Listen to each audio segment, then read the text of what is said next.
Hi there, Junior Rangers. It's time for this week's art demonstration. And this week we're going to be focusing on big cats. So the big cat we chose to go with today will be a lion. And here are some photographs I found just to help us along our art project journey. In terms of lions, you can see the really sweet lion cub, but I think we're going to choose to go with a close-up, zoomed-in shot of a big male lion. Okay, I love the way his mane frames his face in this picture, so that's going to be the inspiration for our artwork. The things we're going to need today are, again, black markers or any color that you choose. I've got some watercolor paints that I will be using. You can use any paints you've got at home. I've got a glass of water to clean my brush and a paintbrush to create my artwork later. So get the things that you need. We'll be working on a white A4 piece of paper and we'll get started in a few minutes. So this is an example of the project that we're going to do today. You can see it's quite simple in terms of there's not a lot of drawing, and we're going to have lots of fun painting the mane. So I'll put this to the side and we'll go through all the steps one by one, and you can follow along with the video. Remember, you can always pause it to catch up with your own artwork. So first things first, we are going to take our black marker, and I always like to kind of trace around on my paper and get a feel for how big I want to do my artwork in the space I've got. So I am zooming up in my line, but I don't want to make it too teeny tiny or too big so that there's too much extra white space or have no space for my mane. So think carefully about what you're doing before you get started. Firstly, I'm going to start with the nose. It gives me a nice center for my artwork. So lions' noses are quite interestingly shaped. They almost look like a triangle at the bottom, and they've got a little triangle cut out of the top. So initially I'm going to start with my bottom triangle and make this quite nice and big. Next, I'm going to draw a smaller triangle up above it. After that, I'm going to link up these lines and just almost meet at the side of the triangle, or you can draw them to meet. And then I'm going to add another little loop. I'll do this on the other side too. Once that's completed, I'm going to do a rounded shape around this line, and the same over here. Don't worry, we're going to fill in these outlines later. Next, I'm going to draw a slight elongated triangle to the base of the nose there. Now you've done that, we just need a pair of nostrils. So I'll do 2 semicircles inside the nose shape on either side. Then I'm going to colour in the nose with my marker. Remember, if you've chosen a different colour, that's absolutely fine.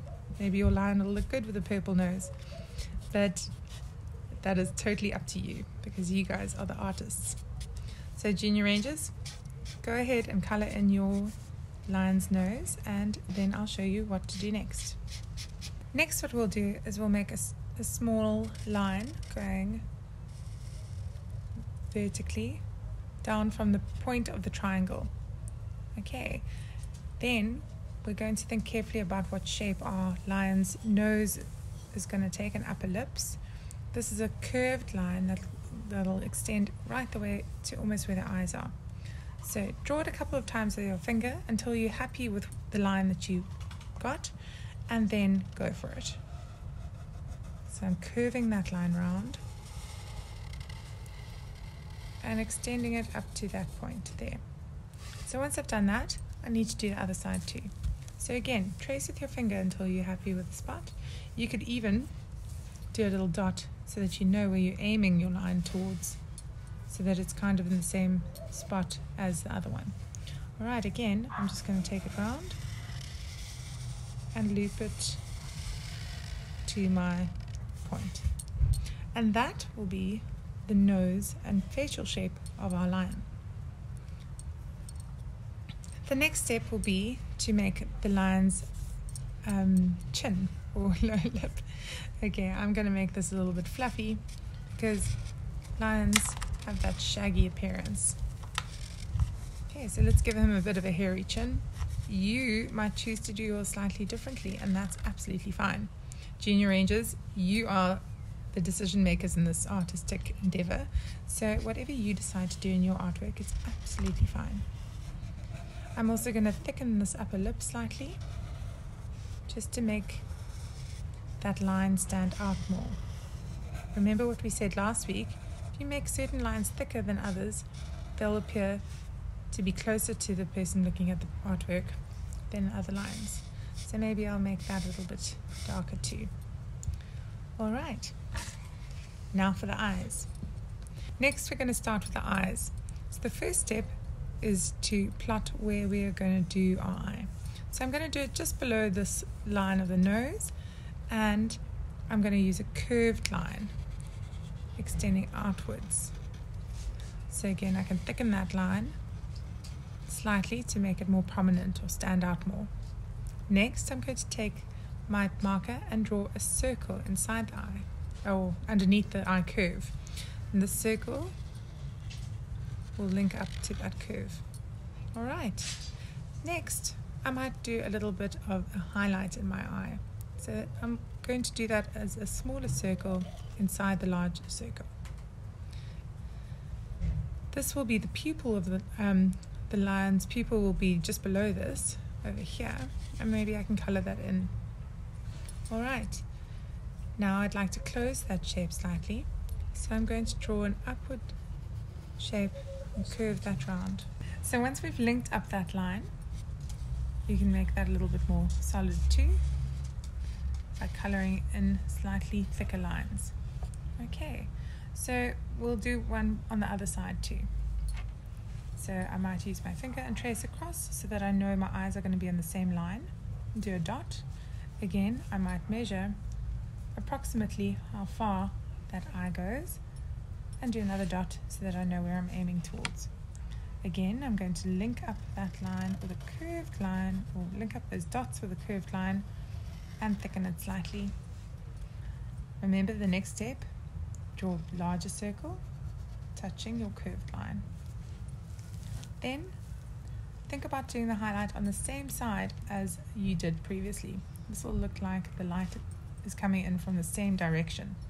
So I'll draw a smaller circle at the top of my eye on the same side as the other one, and then do my pupil roundabout in the middle. It doesn't have to touch the highlight. You can see how you do it. And again, I'm just going to do a line that closes that up, color that in maybe a little bit, and link it down into a triangular shape. Lions' eyes, or all big cats' eyes, are very prominent features in their face. I always find if you can get the eyes right, the lion really looks quite realistic. So have fun doing your eyes. We'll catch up with you in a few minutes to do the ears. The next step will be to draw the ears of the lion. I'm going to just thicken that up so that the pupils are more prominent, and now plan where I'm going to do my ears. Now if you look at a lion's face, we look at a photograph of it, the nose kind of shows you where the ears go. Okay, so the eyes and the nose and ears of the lion are quite specific on the face, but if you look at this shape of the nose, it tells you exactly where you do the ears. So use those as a guide to help you plot where your ears want to go. Now because we've zoomed up, those ears might go off the page slightly, and that's okay too. So I'm going to start doing my ears probably about there, and I'm going to do another curved rounded line to create my lion's ears. Now inside the ears there might be a bit of fluff, so I'm just going to use a jagged line to draw that fluff. Next I'll go to the other side. Again, I'll probably plot out around about the same spot or on the page on the opposite side so that the ears are slightly symmetrical. Now I'm going to draw the other line, slightly curved, and maybe this one has a little bit of a dent to it. You know, lions in nature might get into all sorts of adventures, and perhaps you got this one caught in a tree at some point. So it doesn't have to be a perfect circle, you can have a bit of fun with it. Next I'm just going to do my jagged line to create a little bit of interest in the ear and show that line's fluffiness. Okay, great. Have fun drawing your lion's ears, and next we're going to start painting. Alright, so now what we're going to do is we're going to think about what colours we want to use for our lion's mane. You can use the natural colours of the lion, which would be tawny browns and maybe dark browns, a little black here and there, but you can also have a bit of fun with this. Now, my previous trial of this project, I chose to do warm colours using pinks, reds, oranges and yellows. You can see, I don't think there's a lion that lives in the wild quite like this, but because it's an art project, you can be quite inventive. So what I'm going to choose to do are the cool colour range, which are these greens, blues and possibly purple. So let's have a look. Alright, so I always say to my students, gotta wake up the paint before we start. So I do this by dipping my paintbrush in the water. I never bash my paintbrush on the bottom because it ruins the bristles or the hairs in the brush. So you just need to get a little bit of water. Also, I just tap it or slide it gently on the side of the glass so that we don't end up with water droplets everywhere. So I've woken up my paint using those stroking motions and not putting too much paint on my paintbrush. And now I can think about the way the mane goes. So because it's hair, it doesn't really follow any rules. So I'm going to plan to do my hair or my mane around this area of the face. So without pressing too hard, I'm going to gently let my paintbrush show me the way it wants to go. So I'm going to take it on a little bit of a loop. If you can see your paintbrush getting a bit dry, just dip it in the water and that will wake up the paint once again, and you will be able to spread the paint around a little bit. So we talk about organic shapes in art. Organic shapes are natural shapes, you find them in nature. They don't really follow a geometric line like squares and circles and rectangles and triangles. Everyone will be different and unique. So we can have a bit of fun now, just playing with the paint, doing different swirls. Your swirls can overlap and go around your lion's face.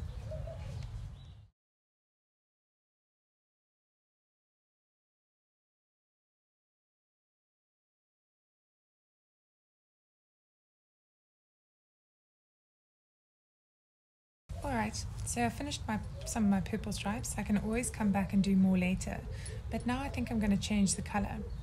So when we're changing colours, it's very important to wash the paintbrush nicely because you don't want to double dip into the next colour and make a mess of your colour palette. So I've washed my paintbrush nicely and I've touched the excess water off on the edge of the glass, and now I think I'll use a little bit of the darker blue. So again, I'm waking it up by stroking the paintbrush over the paint and getting some on my paintbrush. And now I'm going to think about where I want to place it on my mane. So you can see cool colours go nicely together. Okay, and the more water you use, the less strength the paint has, so it'll appear lighter. If you want a darker colour, you just need a little bit more paint on your paintbrush. So we can spread that round. Remember, you can overlap your colours slightly because hairs on a mane would overlap, and just have a bit of fun placing your colour around. In your ranges, one thing to remember when you're using a paintbrush is not to press too hard with the bristles. We don't like to mash the brush. Think of it like a very delicate little mosquito dancing on the top of the page, not causing any major disturbance, but just following the line of flight.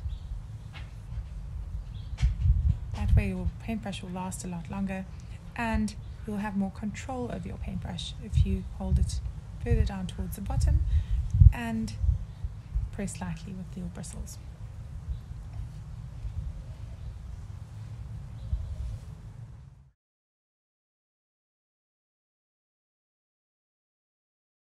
Alright, Junior Rangers, remember you can go right up to your lines, but try not to colour over them. It's also nice if you do your brush strokes in different directions, so not all going the same way all the time. You'll notice that I've had to dip my paintbrush into my water when it starts getting a little bit dry on the page. You'll see like that. Sometimes it just takes a little bit more water to wake up those paints once again. Right, so now I'm going to change my colour, so I'll clean my brush nicely and I'm going to do it with a light blue and then possibly a little bit of green. I'll decide later. So I hope you're having fun and I'm excited to see what colours you've chosen to do your lion mane in.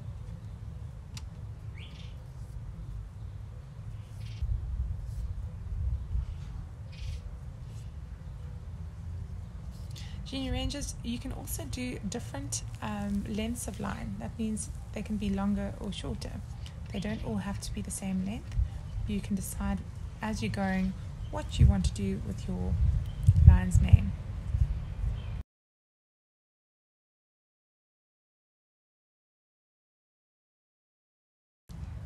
Junior Rangers, you might want to also add a little bit of the mane behind the ears to make it appear as if the ears are in fact surrounded by this magnificent lion's mane. You can see it. Alright, Junior Rangers, I've decided not to do any other colours. I'm just going to use my purple, dark blue and light blue in my mane because I'm quite happy at how it's turned out. But now I'm going to add a few details to the face. I might choose to do blue eyes for my lion. Right, so I've chosen to do blue for my eyes, so I'm going to actually mix two different blues and not paint over each other, but you can see because they're watercolor paints, they blend into each other quite nicely when there's a bit of water on the paper. So you can see that there is a mixing happening, but you can still see the light blue and the dark blue separately too. This one might not mix as easily because it's a bit drier.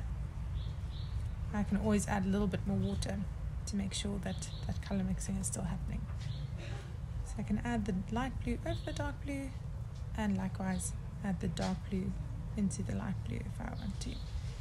Alright, so now I've got a blue-eyed lion with a magnificent purple and dark blue mane. Again, lions don't really look like this in nature. Now this is becoming more abstract artwork with all of our chosen colors and a few different patterns. So what I do to the one side, I'll do to the other side too. Try and following the same kind of pattern. Remember, you can always move your page if you need to get to different angles. It might be easier going this way from this direction in order to create the work that you want to. So I'm going to think about how I'm going to decorate this area, what patterns I'm going to do, and then I'll go in with my paintbrush. So I think what I'll do is I'll do similar lines to this one, except they're going to be going in a different direction. So they're going to be slightly more horizontal, but still a little bit of an angle. Lighter blue here by just using a bit more water. Grab some from there, and that will also add a little bit more interest to my lion's face.